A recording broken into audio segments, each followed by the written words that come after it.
Jadi dekat MWC 2026 ni, Honor dah lancarkan telefon boleh lipat terbaru mereka iaitu Honor Magic V6. Jadi jom kita tengok sedikit sebanyak pasal telefon boleh lipat terbaru daripada Honor ni.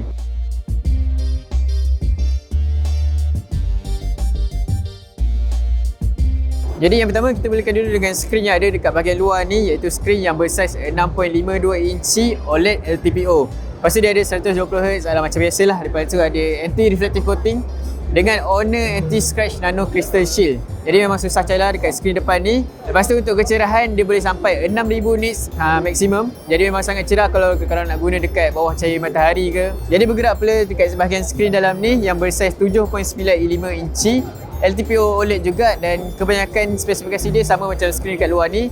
Cuma apa yang saya perasan dekat dia punya skrin dalam ni ialah kesan lipatan dia yang sangat-sangat minimal.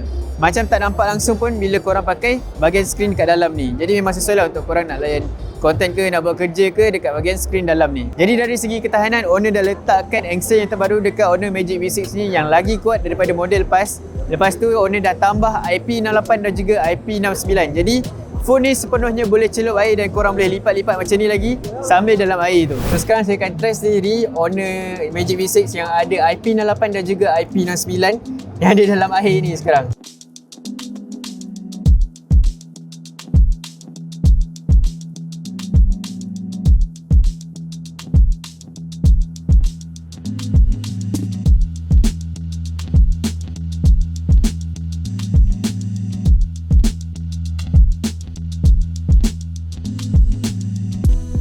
Jadi untuk prestasi dalaman yang ada pada Honor Magic V6 ni, yang pertama ialah dia menggunakan chip yang paling kuat, yang paling power daripada Snapdragon iaitu Snapdragon 8 Elite Gen 5.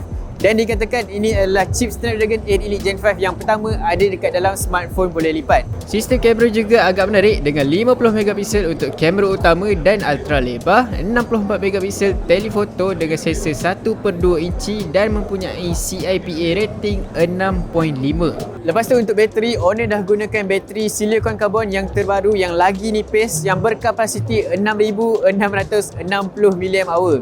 Jadi untuk penggunaan seharian tu memang tak ada masalah untuk Honor Magic V5 ni tahan. Apa yang lebih menarik pada bateri Honor Magic V6 kali ni adalah Honor telah menggunakan teknologi bateri silikon carbon blade. Sebab itulah Honor mampu memuatkan kapasiti yang besar tapi masih lagi nipis. Nipis dia ni lebih kurang macam kad ni je. Lepas tu untuk charge bateri tu, Honor ada 80W Honor Super Charge fast charging. Lepas tu ada 66W wireless charging. Jadi itulah sedikit sebanyak yang saya dah kongsikan pasal Honor Magic V6 ni. Dan sama-sama kita nantikan kalau Honor Magic V6 ni akan masuk Malaysia tak lama lagi ataupun tidak. Okay, bye-bye.